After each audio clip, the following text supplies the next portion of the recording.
Welcome to my new series. I'm going to be reviewing the book, How to Make It in the New Music Business.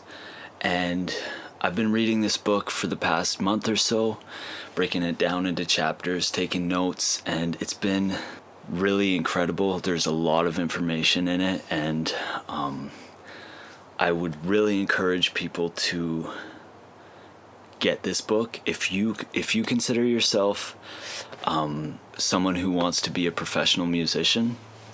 I would really recommend you get this book. Even if you just want to work in the music industry, there's so much to offer. So I have a link below. Go get it, and I'm going to be breaking it down week by week, chapter by chapter, and you can read along for inspiration and to keep you on track. And let's chat about it and create a discussion, because we can all learn from one another. Chapter 1, he starts by posing the question, why music? And that's a great question to ask yourself if you're going to dedicate yourself to this, because it's hard. It's really hard work. There's going to be heartbreak along the way. There's going to be disappointment, and there's going to be self-doubt. So if you want to tread down this path, I think you have to know that you really want it. And as Ari says in the book, you have to understand why you really want it. There's a really great line that hobbyists play guitar to impress, and musicians master their instrument to fuel their soul. And because it's such a treacherous path, and there's so much disappointment and hard work that goes into becoming a professional musician, it has to be a soul thing to really make it worthwhile, and to keep you going in those dark days when you feel like it's not gonna happen. But in my opinion, as long as you work hard and are focused and treat it like a career, that means educating yourself, that means being a professional by putting in the time on a daily basis, I think it's inevitable that you will be successful. Another thing that he brings up in this first chapter is what does making it mean? And I think that a lot of people, and he talks about this in the book, and this is something I've thought for a long time, is a lot of people think making it means getting signed by a big label, getting like $1 million deal, and all of that. But this is the new music business, and things don't really work like that anymore. While record labels don't necessarily go out to discover people anymore, what I think the internet has offered is one of the most empowering times for indie musicians.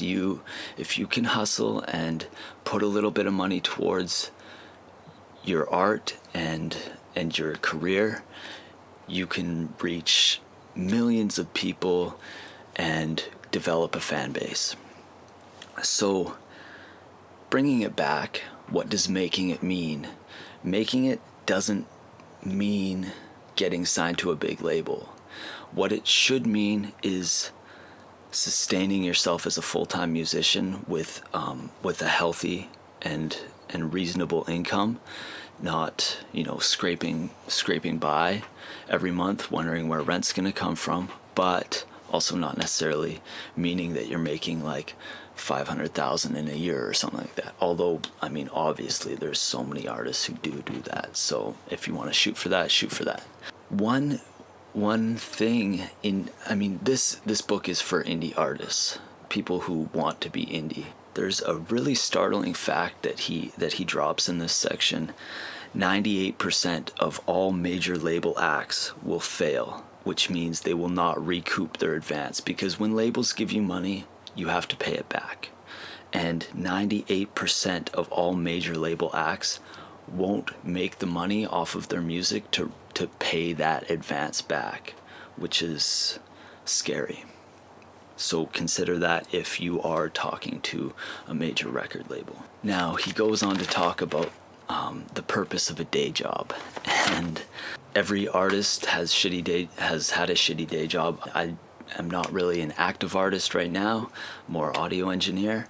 But I mean, I was washing dishes until a year ago, and now I'm doing this full time. So it takes time, and you have to have your day job that's not gonna be feeding your soul, but it'll be putting food on the plate, and you just gotta work it and be smart in your free time. He kind of gives you two routes that you can go down with your day job. You can find a job with flexibility, restaurants, Starbucks, that kind of stuff. Doesn't pay well, but you can get nights off to go do open mics or whatever you need to do.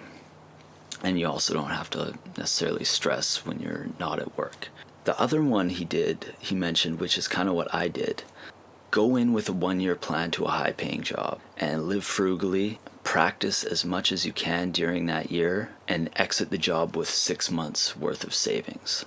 I did something similar. I said I was washing dishes, but I was doing it out at remote fishing lodges, so all my expenses were paid for, and I just saved my money and got to build this studio out of it. So that's something you can look for. Obviously right now with COVID, things are a little bit tighter than usual. This may be some kind of plan that you have to wait on, but anyways. Then he mentioned something that's kind of scary and controversial. He talks about backup plans, and he says you shouldn't have one because this music industry is so hard that you'll fall back on your backup plan if you have any other option.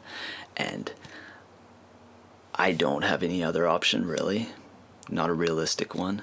And I know that I would fall back. Some days, you feel like falling back on something, but I don't have anything to fall back on, so it pushes me to keep going. And it's scary, but it's motivating as well, because it has to be. Then he comes into a really interesting topic, the 26-year marathon, and this is really cool. I love this. Too many musicians think they're going to make it in the first 2 or 3 years, and I don't think it generally works like that. If you want to be sort of a successful indie artist with a good business plan and everything like that, something more sustainable, it takes time to build these things up. So he suggests creating a document called My Music Marathon, giving yourself goals at 1 year, 5 years, 10 years, and 26 years.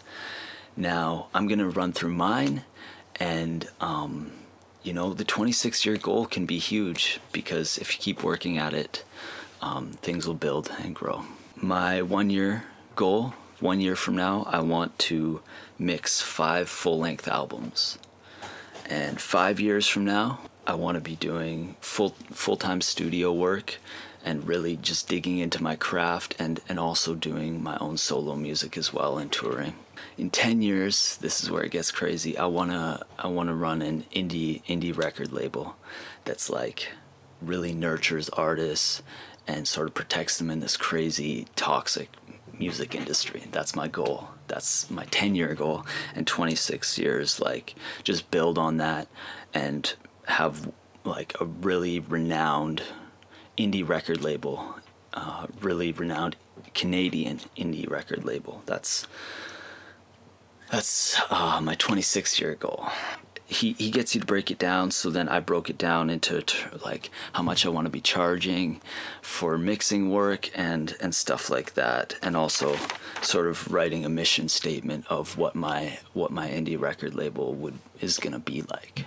And then he has a section entitled "Why No One Cares About Your Music," and in this he just touches very briefly on marketing. Essentially, it's marketing. And this is something that people need to start thinking about, and we dive a lot deeper into it in the rest of the book. But he says, find the most interesting storyline for your project and run with it. you need something that every reviewer is going to want to write about, because, people love sharing stories about the band's come up or the artists come up. For me, I would probably talk about how music has helped me with my struggles and addiction, and really healed me. That's probably what I would go with. Yeah, just be honest and authentic about it. And that's just, that's just touching very briefly on some marketing stuff that we get into later on in the book.